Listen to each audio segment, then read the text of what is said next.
Thanks for having me, Stanford and Martin. This is great to see a diverse group of people here from all over the world. Today I'm going to talk about AI and how I think that it's going to really significantly change the AEC industry for the better. And so, Thornton Tomasetti does a lot of projects all over the world. We have many different divisions within our office. Our main focus is structural engineering. I'm a structural engineer. I started my career in the mid-90s. Still work on structural engineering projects, but I do the technology within the firm. Again, we're a large office. I'm going to go fast, by the way, so if anyone has any questions at the end, I'm glad to answer the questions, but this is just a brief overview. We do a lot of things. I run a large group, so this is a corporate entity within the firm. We're a 1,500-person firm, 1,600-person firm now, I think. But I lead a large group in and around technology and process and tools. We've built a lot of software over the years. We feel like there are significant gaps in the traditional vendor software, and so therefore we've created a lot of plugins and tools and software, including some public software, which I'll mention a little later on AI, but also an interoperability, which is Construe. And this is our focus in what we do within the studio, impacting all of our practices in some way to improve their process, to do better work, and to make happier clients, essentially. So I'm going to talk about AI and ML. This is a hot topic these days, but we understood that it was going to have significant impact on what we do back in 2015 when we first started researching this. And this is my statement, but it is the most impactful technology to just transform our industry, and I'll go over why I believe that shortly.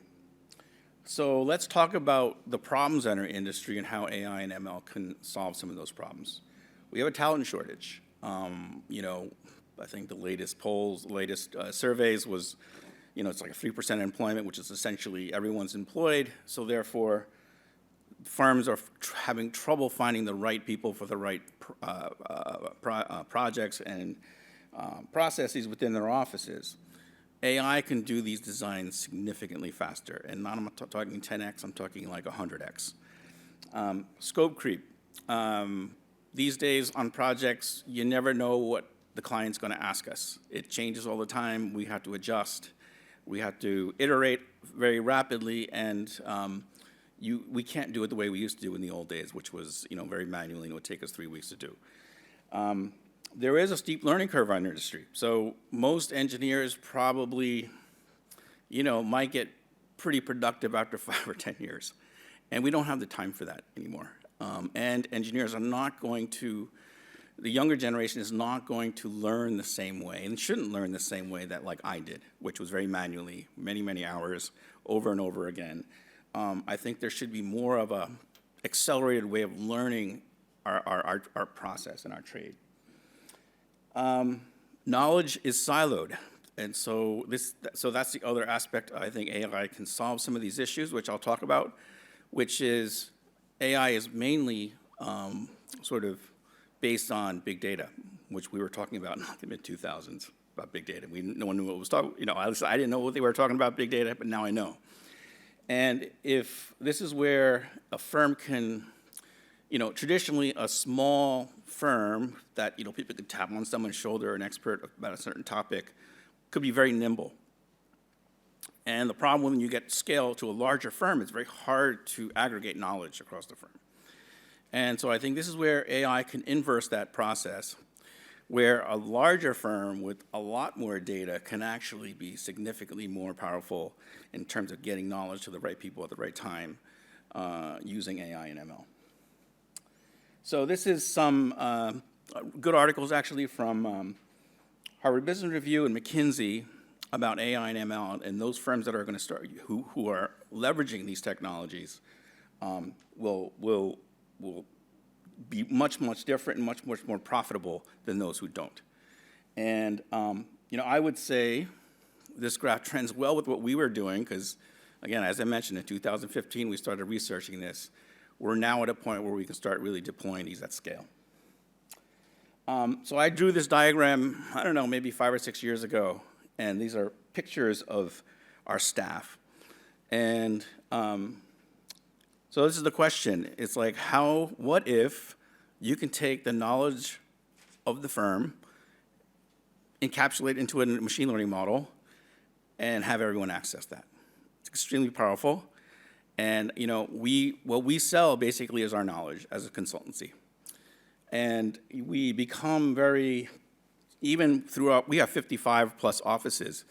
Each one of those firms has expertise, but it's very hard to get to when you're sitting in New York and you need someone to talk to someone in Australia.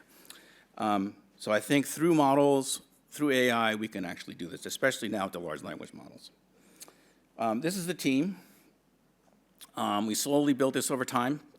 We now have a couple of PhDs, data science, instructional engineering, who are working in this. And I think the one aspect, I think, of those of you who are getting into this field, it's a long process.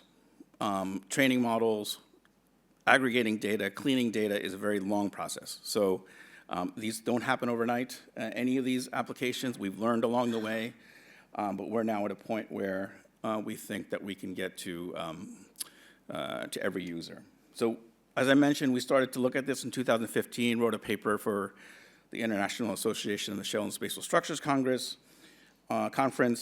in Amsterdam. And the problem that we were trying to solve was, what if we can take any building size, any massing, and with all the various input parameters, size and scale and loads and all those things, and calculate embodied energy.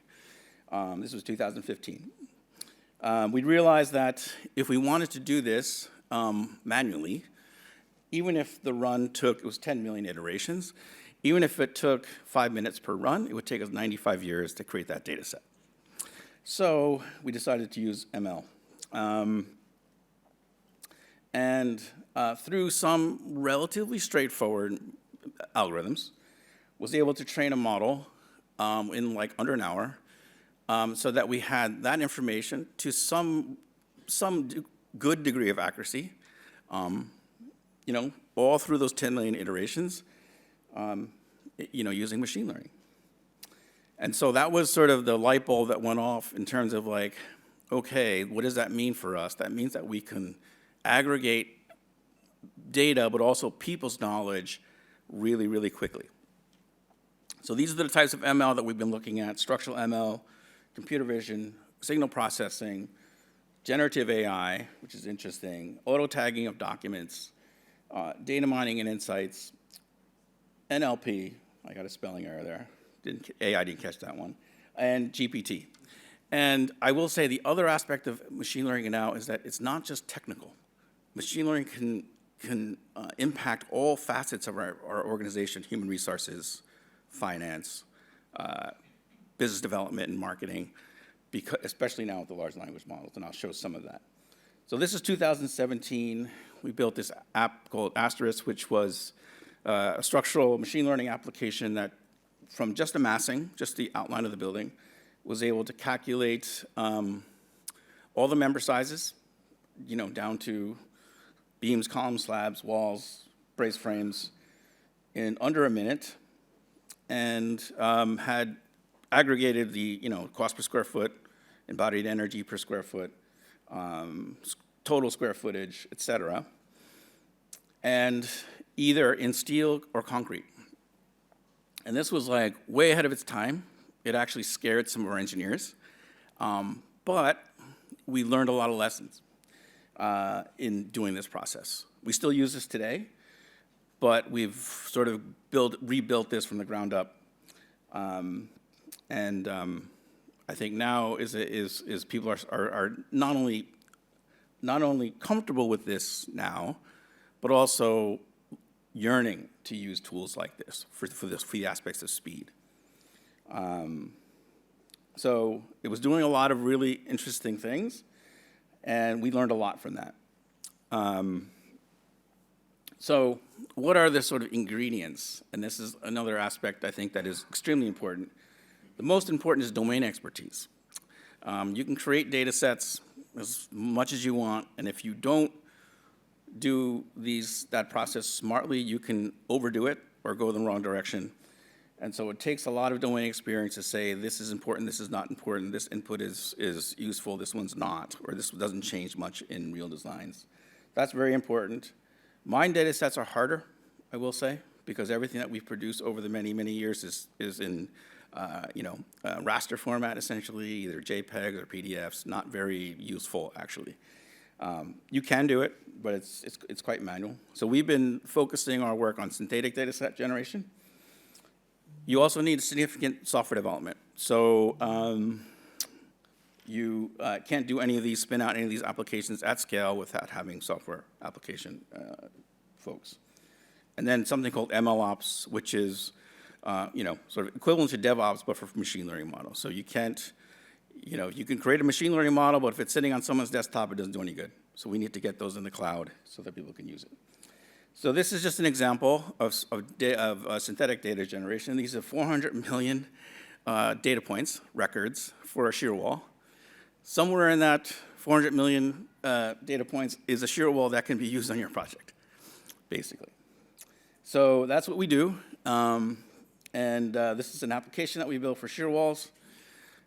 One of these iterations probably takes an engineer 2 or 3 days, and we can do it in seconds. So that is the difference between why this, and is it 100% accurate? No, it's not 100%. It's probably 95% accurate, but in this industry, at schematic design stage, that is extremely powerful.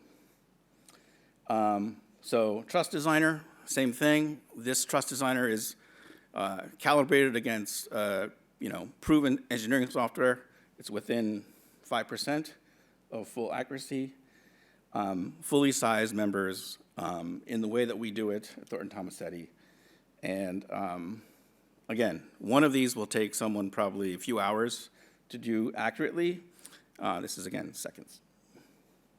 Braze frames, these are non-seismic braze frames, and out here in California, they meet a different algorithm. But again, one of these takes probably a day to do for an engineer, and we can do it in seconds. All the correct parameters that you're looking for. This is a floor design.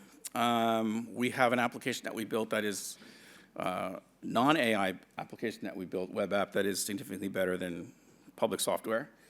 And what we did is we spun out that data set from that application, created a pretty big data set. This is a very large data set here for vibration control. And we were able to size these full floors in seconds, fully vibration controlled. And again, this is like not 10x, this is 100x from what an engineer typically does. I'll wait to go to the end. You can see sort of how we color by at the end of this.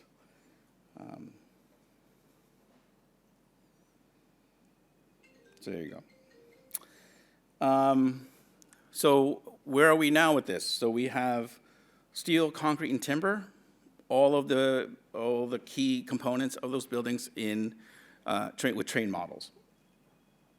So this is just a little quick video of a concrete, steel, or timber building, varying the parameters, calculating the key metrics of weight and tonnage and body carbon. Classifies visible damage on building envelopes. We've been doing computer vision for a while. This was an R&D project in 2017. It is now public software called T2D2.ai that uses computer vision to detect facade damage. It has a nice portal that you can sort of put your projects in there. But each one of those detections takes a person hours and hours and hours to do. It's not 100%. It's going to get you like to 90%, but it does it ridiculously fast, and tags and classifies all those damages. We're doing it also for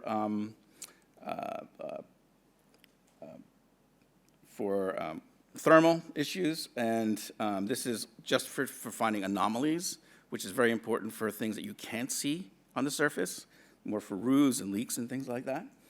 So that's something we've been working on. And most recently, I wanted to get to this quickly, was the significant surge in large language models. And it's pretty unbelievable, actually. So what we've done is we have pointed the AI large language model to our data sets. So in this case, we're asking that truss designer that you saw how to design the truss. It knows the inputs.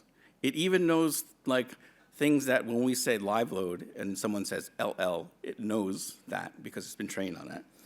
So you can have a conversational sort of interface with a machine learning model, which is pretty unbelievable.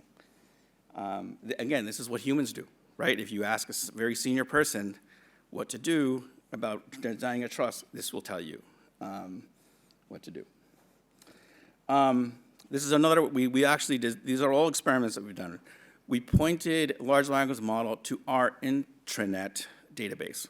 So it's a Thornton Tomasetti database that is just, people ask questions, people answer questions. And the really cool thing about this is that it goes through the entire database of, I don't know how many years it's been there, 20 years, gives a very nice answer to a question, and knows where those references came from. Now, could you do that manually and searching in the platform? Yes. It would take you a week. This does it in seconds. That's the power of it. And it's very clear. And it's correct information. This is not like asking, GPT. This is our models using the large language model of GPT 3.5 or 4. So where are we now? This is a continuous sort of R&D project. It will continue. Things come out every day, it seems like.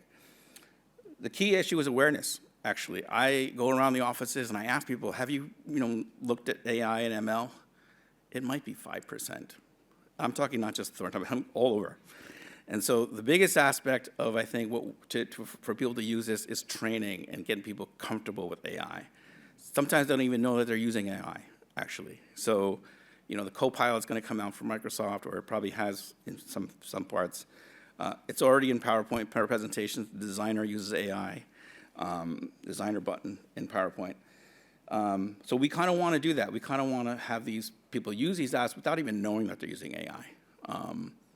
But with the understanding that everything that comes out of these apps needs to be checked. That's a big aspect of instructional engineering. So that's why it's very deliberate. We're going to do a whole series of training, step by step by step. What is AI? How to use AI? How not to use AI, et cetera. And then the new opportunities, I think, that will come out as well. So we started to look at what it means for our marketing practice. We started to look at what it means for forensics practice. Because forensics is all about litigation. Litigation, you get thousands and thousands of documents that you have to review and understand. The machine learning models can actually do it significantly faster. We get paid by the hour, of course, but the question is someone with a PhD going to go through 16,000 documents very manually? They probably won't do it in a very short time. And continuous improvements. Everything that I showed you are, pre-alpha, I call it. They're gonna need to be improved. Codes are gonna change, and people's preferences will change, and therefore we need to change the AI models, just like people. Thank you.